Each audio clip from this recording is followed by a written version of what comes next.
Wake the fuck up. It's time to talk business. Jared Taylor, Matt Best, and Evan Hafer proudly present Blackhearted.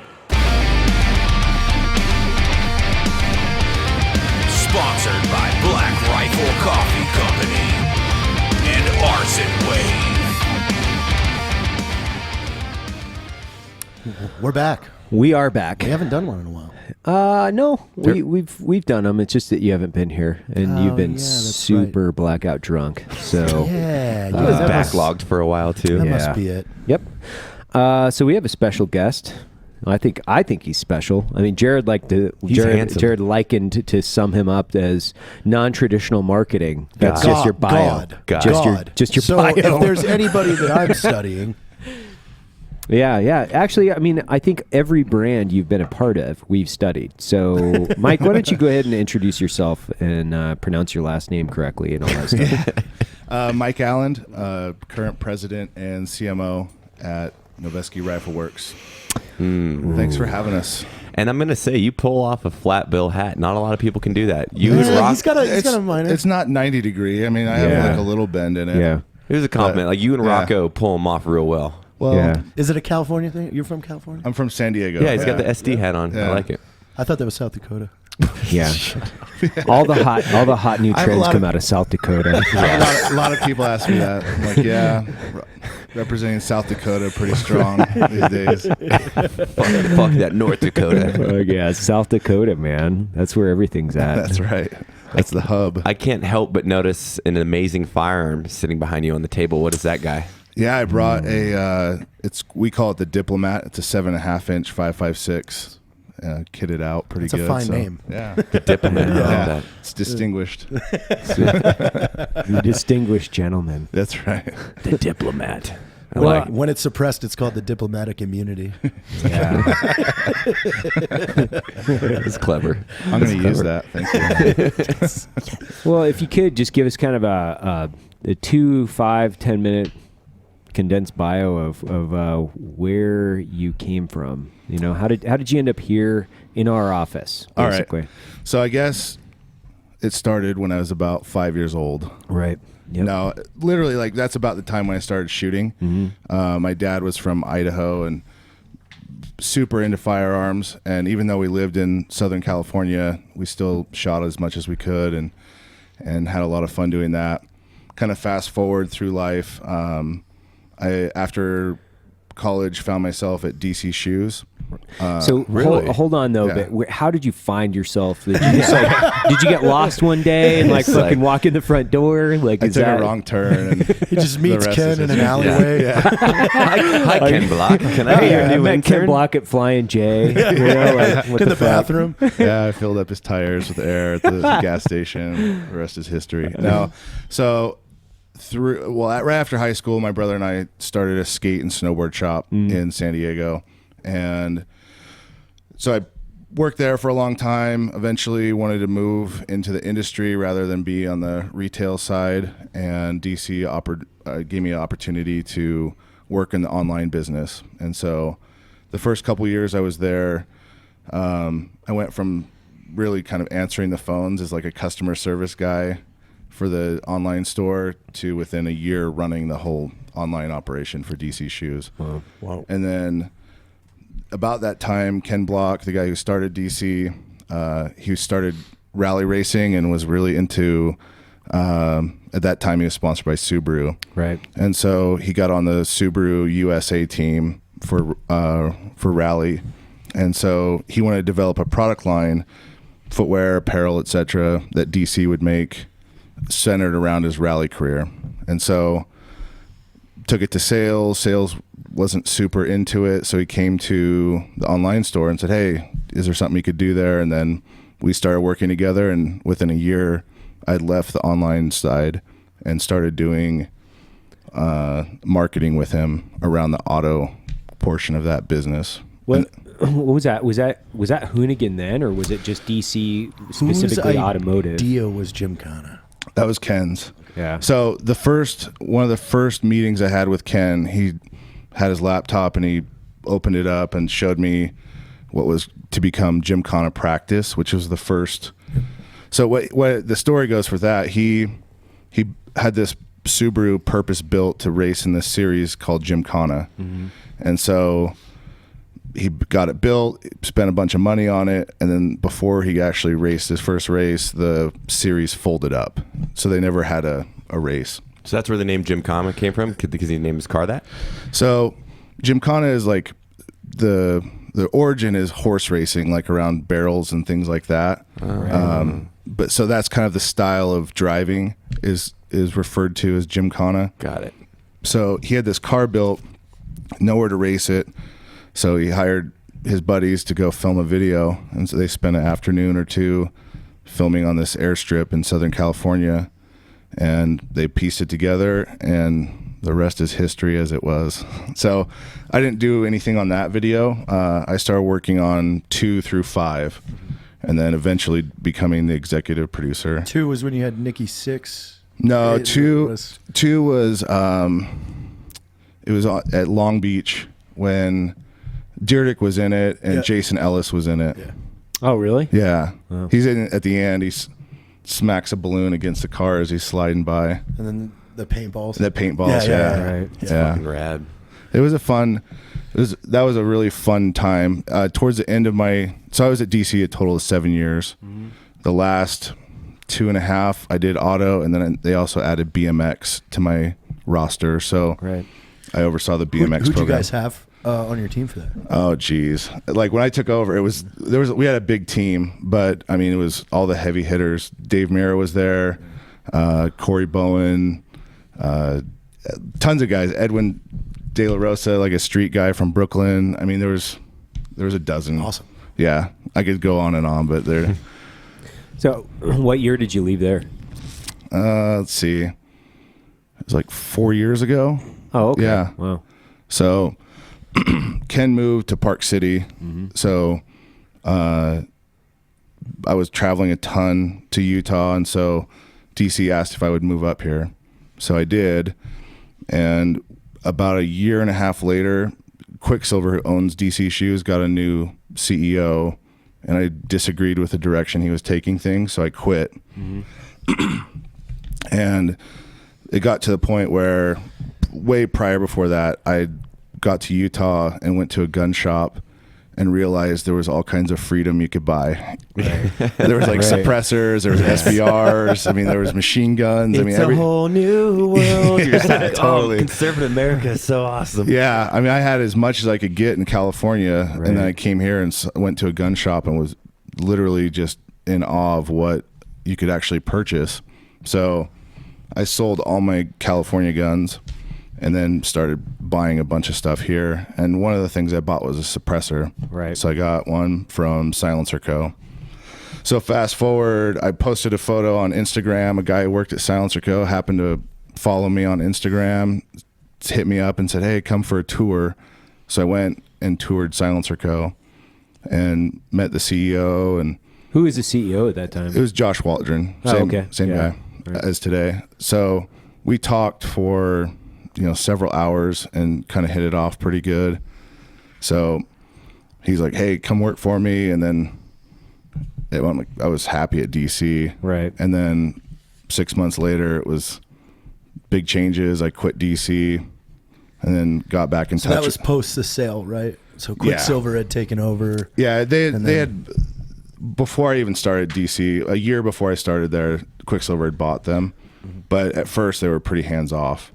And so it was like a gradual stranglehold on the Right. company. So so Josh got back in contact. We got back in contact, and he offered me a job, and I took it. What job was that? So I started at Silencerco at VP of marketing. Oh, okay. Yeah. So it was kind of an interesting transition. I felt like what I learned from Ken was pretty valuable, and I was nervous getting into the gun industry because while I was a shooter, it's just a different industry, and it's run differently. Would you say some like the marketing strategies you use at DC crossed over into like the Noveske world, or was it just completely different since it is firearms? They're more like ATF regulated and things. Well, it's interesting because I try to keep those same principles I learned at DC and transfer those into the gun industry. And sometimes you do things and people don't understand it, or it's different enough to where they don't like it because it's different and they're maybe scared of change. Or we fully understand. Well, I mean, I think you guys can empathize. You came from a world where content was king, Yeah. and held the highest priority, and that was one of your first things that you did over at Silencerco. You did the drone hunter video, Yeah. right? Well, Yeah. that was all you. Yeah, I had a good staff that we worked on that video, and as we were writing it, we were just laughing the whole time, and ideas kept flowing, and that was a really fun video. And that was one of the first times to anybody in the gun industry, without doing something super serious or biopic, essentially got serious traffic. Yeah, it was cool. One of my goals for the first year at Silencerco was to not put any camo in any photo or video. Right. Just to be different. And for that company, it made sense, right? For the stigma around silencers was it's like for military or assassins. Yeah, exactly. So you can't hear him, by the way. Yeah. So my strategy was to like get in there and show normal people shooting guns and silencers and kind of normalize that idea. So it was fun doing that video with Johnny Primo. He was fun to work with on that, and that drew up some controversy, I guess, with shooting drones, and that became kind of a little topic. But which was always kind of stupid. When I heard the controversy and I started reading some of the threads behind that, I was like, why are you people so stupid? That's the only thing I could really think of was like, this is stupid. Who cares if you're shooting down drones? If you want to shoot them down, shoot them all down. They're your drones. But it's private property and personal property. So who fucking cares? Everybody threw a fit about that, but a year later, Dan Bilzerian goes out and do it, and now it's the funniest thing ever. Yeah. Yeah, sometimes it sucks when you're the first. Yeah. Right. Yeah, but honestly, that's one thing too about the gun industry is they love to bitch about something. They always have to have something. I wouldn't to bitch even about. isolate that to the gun industry. I just say the internet as a whole. You could save 9 puppies from drowning, and someone be like, "Fag." You're like, "What? You didn't save the 10th. You're a dick. Puppy saver. Yeah, you guys are saving puppies and stuff. What is Idiot, your iPhone got ruined. Those puppies could have gone to feed polar bears. What? It's the internet, dude. Polar It's bear the would eat a internet. puppy? It doesn't make. Oh god. Oh yeah. Oh yeah. Little Yeah. chips like snack Yeah, alligators will eat them too. I saw a fish today trying to eat a cat. So we'll get off. We'll talk about that later. We'll talk about that later. No, like with comments on videos or Instagram or Facebook, I mean, it's super easy for people to be completely lame and just write some of the craziest stuff you ever read. But one thing I learned at DC, we'd put out these videos, and mind you, like the last video I worked on, I think it's at 60 million views, something like that. Which 70 one was million, that? maybe more. It might be more than 70 million. Gymkhana 6. Gymkhana 5. Yeah, So in San that's- Francisco. Which one's 5? San Francisco. Yeah, that's Yeah. your favorite. No. Oh no, yours is. Mine's L.A. Oh yeah. That LA one was good. Yeah. That's my. See, that's my favorite piece I of like content. Universal Studios. That That's one- my favorite. It's funny because that one was probably the least favorite of most people, but that was one of the most fun places to film I've ever been around.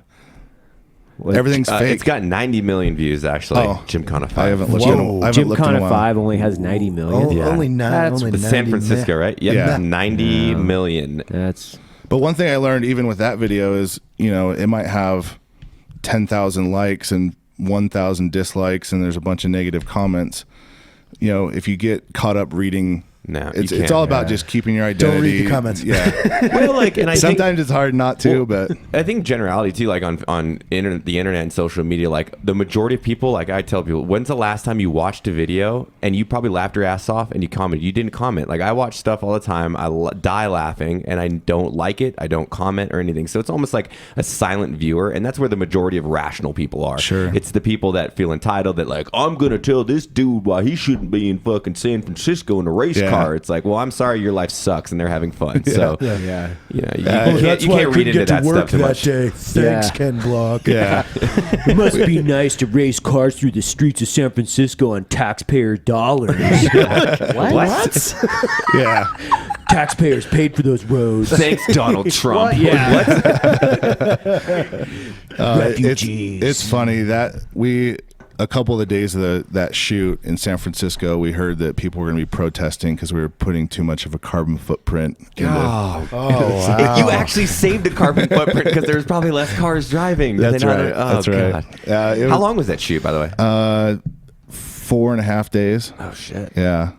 Just the logistics involved in that stuff. Like Crazy. that's the thing that blew me away looking at these videos. I don't want to go too far down the rabbit hole in these. Sure.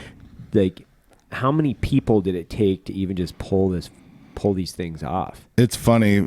Early, it was maybe a dozen, Right. and then when I was done, it was probably 40 or 50 people. Which one's the most complex as far as like the ones that you're part of? San Francisco by Yeah. far. To be You had able to close a bridge. we closed the Bay Yeah. Bridge down. We closed.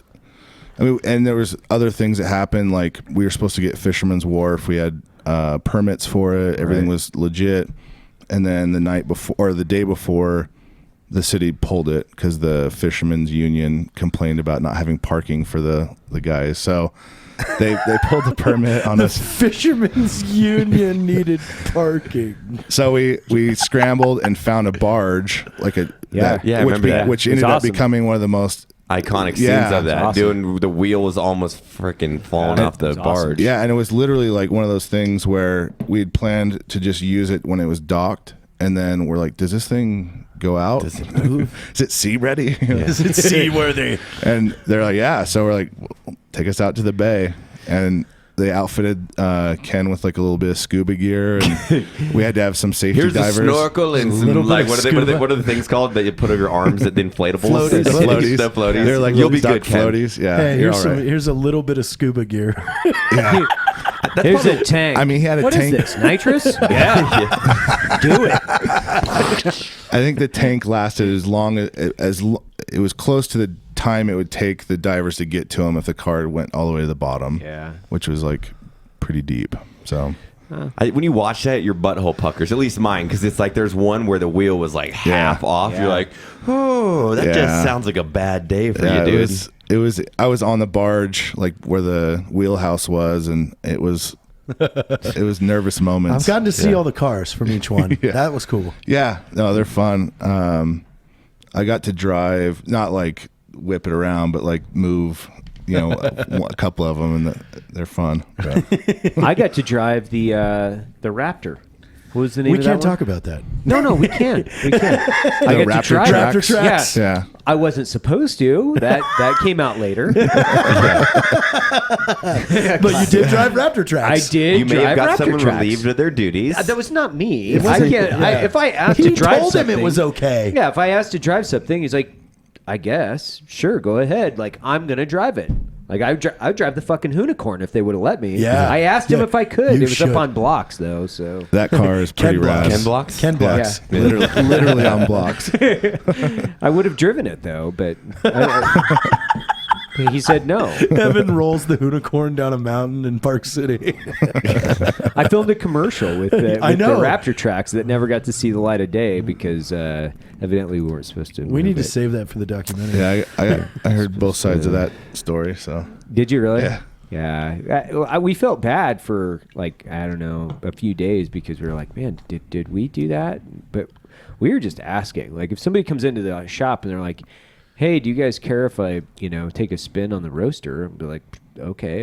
If I give you the keys, like you're gonna roast Sure, coffee. sure. Like I'm not gonna like get mad at you for asking. Yeah, Like, but that would be- what are you doing asking? Charles gives the keys, though. I think that's the proper I would, analogy. yeah. If, And but then you if come Charles, in and but if Charles, if I Someone's come doing in and- donuts in the fucking green truck. Like, why did you give that guy the keys to the roaster? Right. Like, He's cooking chicken in a he's- coffee yeah, roaster. he's- I didn't even know that's possible. you got a couple $100,000 roaster back there. You just throw the keys to somebody that doesn't know how to use it. Like, might have an issue with that. yeah, Might. So I could see that. that Raptor's pretty sweet. Gosh, man. yeah. I did. It was funny though because I was like, I imagined that it would be hard to steer, but dude, it's incredibly difficult to steer. So you can't just like drive that thing. It's not a daily driver. No, it's no, not a daily no. driver. You're not gonna No. like enjoy just cruising around. In Raptor tracks. No. No. He had those tracks or similar ones on a Subaru. That was kind of interesting. It wouldn't go up hills, but Yeah. I can't even that one imagine. does. So Yeah, that thing is. Well, you'd almost have to have that type of horsepower to even power those things. oh yeah, for sure. Oh yeah. The videos around that are pretty epic too. But anyway, so transition now. So how long have you been over at Noveske? Let's see. I think just about 2 years. Oh wow. Yeah. Oh gosh. Yep. Has it been that long? Because I feel like we just like last year went over to Silencerco and No, that was 2 Matt. years ago. That was Seems- we had the pre-range 15 packet with us. that's Yeah. right. That's So right. I left Silencerco December 15. Okay. Yeah, It was called 2 years. Zone 15 back then. Right. So, and then when you came over, like how did you? What was the the transition from Silencerco over to Noveske? Was it more? So I'd met the Noveske crew at SHOT Show that year before, so early, January 15, and we started doing some business with them, trading like marketing, and then all the Noveske rifles shipped with Silencerco muzzle devices. So Right. we had a little partnership. And so I'd met them. We went and filmed a really fun video. That was on the was it a lake or a river? It Right? was a private lake. Okay. Yeah. I love So that video. Is that retro one? no? Oh, I this like one's that called retro Find one. Your Range. Yeah, Okay. it's really cool. I had this concept of it's kind of a double entendre, right? Like find your range. We'd go with overland vehicles to cool places, Yeah. and then shoot. So the one at Noveske was fun because it's like a playground up there, and Lorena has like amazing facilities and networked really well. So she has, one of her friends has a private lake, and Right. so we filmed on her jet boat in that private lake, and anyways, had a really good time up there, and then kind of saw my involvement at Silencerco coming to an end. So I left there, and then Lorena offered me a job as CMO, and couldn't say no to that. So I Right. jumped over as quick as I could. That's awesome. So the last, and I mean, I've seen the branding. I guess like it's almost strange to have you here, because when people used to ask me, well, what is Black Rifle Coffee? I was like, well, if they're from Oregon, I used to always say, well, if you were to like marry, or if you were to have a 3-way baby with like Silencerco, Noveske, and Stumptown Coffee, it was like it would shit out an unpolitically correct Black Rifle Coffee, which is funny because those are all three basically, minus Stumptown. That's a lot of your branding, the way that you look at things. Well, So and this that's is kind of cool. a fun one for me because, DC pretty established, Right. but working in the auto area, was able to help sort of like create a new channel, and Ken was the brains behind it. That guy is genius.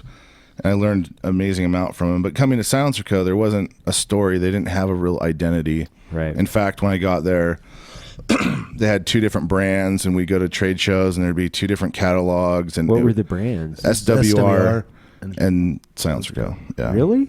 Huh. Interesting. And they had this logo that like Two very different the logos. the wings and like it was.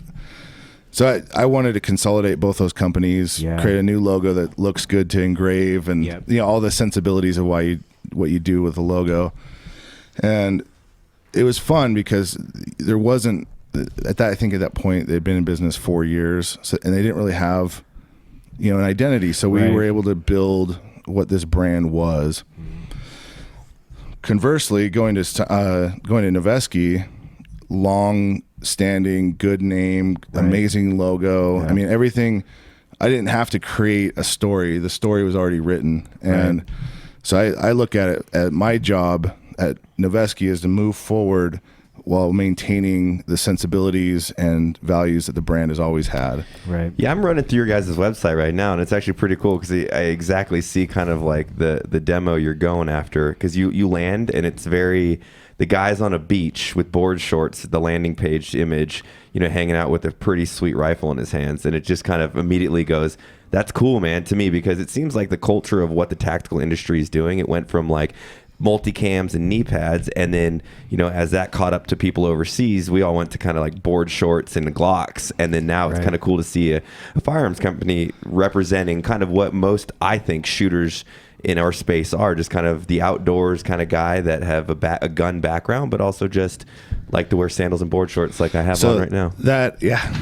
So that image is in support of a rifle that we're doing with One More Wave. It's a charity. That guy that's holding the surfboard and the rifle, he's still active in the Navy, works out of Coronado, and has a charity that builds custom surfboards for disabled vets. Sweet. So whether it's PTSD, missing a limb, or whatever, they'll customize the board to kind of address that person's disability. So whether it's the graphic or fin placement or handles, we met him and immediately wanted to do something with him. So we did awesome. A collaboration rifle, and we're donating a huge amount of the profit to him, to his charity, to make sure that these guys can get boards. Now, do you think like where you're at now is definitely finally where you're able to just kind of flourish as far as branding and stuff? I mean, it seems like you learned a lot in DC, but then knowing Silencerco and stuff, I'm sure that you had a lot of ideas that were like, no. But now that you're in the driver's seat here, is it like, let's go? Yeah, it's fun. I've always been the guy that pushed and had to get reeled back. And I don't know any of them. And it's funny because I feel like I reel Lorena back a little bit because she's even more wild than I am on some of that stuff. So it's fun. Lorena's fun to work with on all the projects, and she's a really smart person and really creative, and so it's easy to like bounce ideas, and sometimes we some of the ideas haven't come out yet, but for lack of better words, it's funny when you look at certain brands, you can tell that there's just a sense of giving a fuck. It's not the people that go by like the book corporate of marketing, yeah. like, well, this is what the book says. You can tell this is fun. Like, hey, we love our product. It's quality. We love our customer. And we love our customer, and let's go out there and make something cool. So it's refreshing to see, because our models that we run on the different businesses we have are very similar to that. Like, I have to pull Rain JT in all the time, but it's a good thing because he's always out there trying to think of a new idea and just to push the boundaries. Yeah, it's fun. I think for us, we have a product that is high quality, super accurate, runs all the time. And then that kind of buys us some opportunity to have fun. But it also, because we stand behind our product. There's pride in that brand too, though. Yeah. I mean, and that's something that's hard. That's something you can't buy. That's something that's hard to achieve. But in the industry, there's pride in the Noveske brand. And we love our customers because and that's why I don't even have to read comments anymore, because if someone posts something stupid, they'll take care of it themselves. They handle it pretty good. So that's a really interesting point you just said. It was like, you have the ability to have fun because you have a quality product. And I think that a lot of people try to have the fun, but then their product's shit and they get eaten alive because they're like, cool, way to go out in the hills and blow up a bunch of stuff. How about you focus on making a better fucking product, right? Yeah, So you've read those comments. Oh, yeah. Oh, maybe you should be manning the phones because I tried calling 50 times while you're out filming videos. Right. No, but that's kind of how we look at it, though. We have a product that is in demand, that is super high quality, so that affords us the ability to have fun and to do things that are different than what other people are doing. And that's fucking. We had some silence. It's so funny because I've seen this video. I've seen your guys' videos. The the OAF video that you guys put out was that a year and a half ago, roughly. Yeah. That was one of my favorites. And we were talking about that in Germany, actually. So Mike and I, we went out, and I guess you came over initially. I was pulling shots out of a little espresso machine in a shitty little booth in Germany. When we started talking, I was like, yeah, man, like I love that video. the OAF video when you guys put that out. Is that Lorena's? Did she come up with that? So I think we collaborated pretty well. She had a lot of the really good ideas and did. Right. I called her the art director for that film because she. Which one is this? Sorry, guys. This is the Grindhouse retro with the super girls, super cool. Girls, yeah. Everything. Yeah, super okay. cool. Yeah, we had fun with it. It was. We loved working with OAF. Ernie's an amazing dude, so we had a lot of fun doing that video and making a cool rifle for it. But it was fun because we didn't hire anyone. Those are all Lorena's friends. They're all people that hang out around town, and their boyfriends or husbands were all hanging out. It was a fun party to. It was like, okay, we're filming a video. Yeah, I remember. Shut up for a minute. I remember this video. That was cool. Yeah, it was just super cool. I watched it a lot late at night, but we'll get back to that. Yeah. We can get. Well, you could watch it. Like, that's the cool thing. And when you see something in the gun industry that you watch and you're like, that's different. That's cool. It's so. It hardly ever happens. It hardly ever happens. It's like watching the same shit. It's over refreshing and over, because it's like you have obviously the sex appeal of the girls, but at the same time, you're not selling them as like really hyper gun bunnies. Like, look at me and how hot I am. They're just like chicks that are looking good, shooting guns, having fun with that grindhouse kind of feel, which is kind of interesting. I remember we watched that. We were like, that's a cool fucking Spot idea. on. And that doesn't happen that often. It was fun. I don't that typically use gun bunnies. When I say typically, I never do, but like I used to use them a lot on my penis, but I've since moved on. Say that? We're gonna get fined by the FCC. Because I said we're gonna get fined. penis. No, we're not. We're allowed to say whatever we want. When we were talking about this concept for the video, and it was funny because if you follow OAF, like his Taco Tuesday rants are probably the funniest things you've ever read on Instagram, and so that was kind of the theme of like right. And so Lorena wanted to use girls, and I at that point I'm like, well, my only caveat is if we use girls in the video, they have to at least shoot good. Right. Yeah. You're not slapping the trigger. You have the stock in the right place. You're holding it at least like you know what you're doing. Fundamentals. Yeah. Most of these girls already shoot. I mean, they're part of the little crew that we hang out with, and they come shooting. So it wasn't like there's some authenticity behind it. But like we were so careful. We tried to be super careful about how they were presented as far as the shooting scenes go, to where we'd film it and we'd go back and watch it. And if they were pulling their finger off the trigger too much or blinking too much or whatever, it was, let's film it again. Yeah. Yeah, well, you have the hyper keyboard warriors. Even with that, I mean, I've even heard some people safety that are like, glasses? "Your finger's on the trigger," and I'm like, "Yeah, because I was shooting. Like I saw it has that to be one. on the fucking trigger." I saw that one. Brass is gonna burn you. Where's the safety glasses? I saw that one because we posted it. So we shared it on BlackRifle, and because OAF, we used to be partnered up on a coffee, and so when we posted it, we also got our comment threads. Right? Yeah. And it was like, you guys need to be wearing safety. It's like, dude, she is wearing a bikini and high heels, and she is like shooting off the porch. Shut up. Like, I don't know how many times I've shot a rifle or a pistol. I've been without completely safety naked shooting a gun before. Yeah, of course. Well, and that's the thing. It's like it's up to you, you know. And I understand, like from a public perspective, they might think we're advocating not using safety equipment or something like that. But I don't even want to get into that because it's like.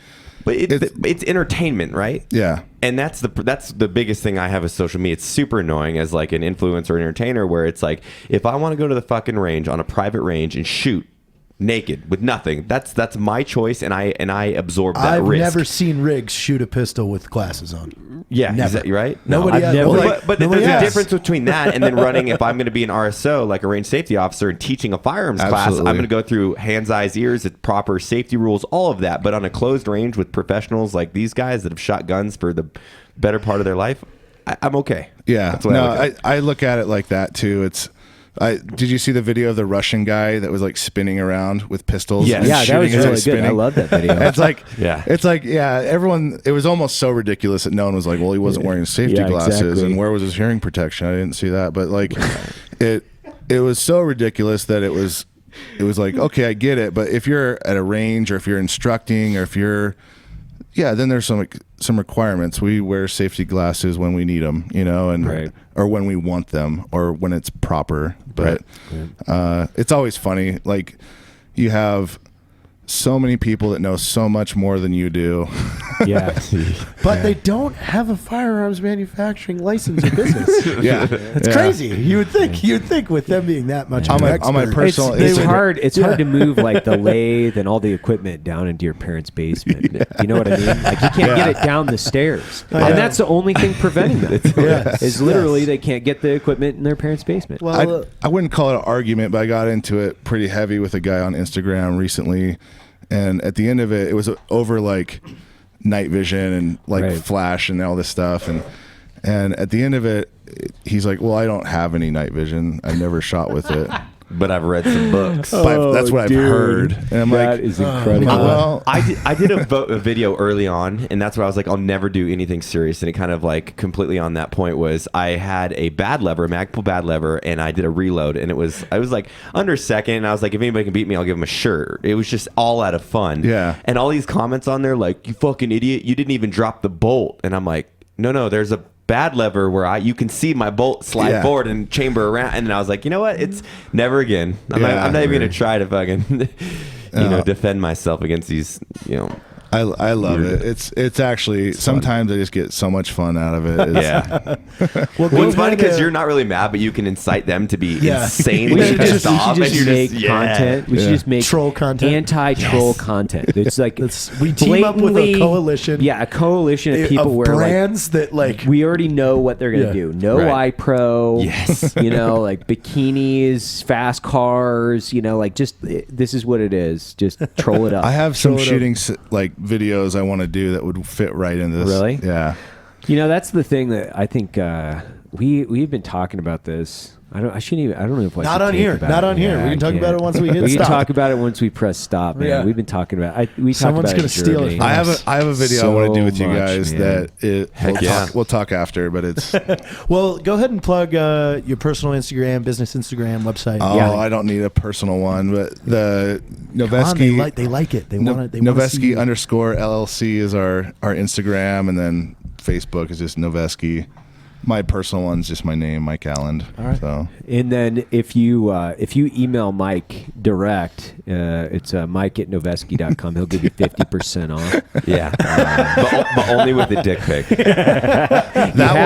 have to email him with a personalized dick pic. that is not my email. with the word Noveske but it is written on someone your at the dick. it is somebody at Noveske's. The word Noveske written on your dick. This is Blackhearted, isn't Drinking Bros. Oh, shit. This is Blackhearted. That's all right. Sprinkle a little fun on it. Yeah. Well, dude, awesome to have you in, Yes, man. thank Yeah, you. thanks. We love thanks for having me. Noveske, so. Appreciate it. We do. Appreciate it. Fucking A, man. Thanks a lot, bro. For Blackhearted in Salt Lake City. Matt Best, good to have you back. Oh, hey.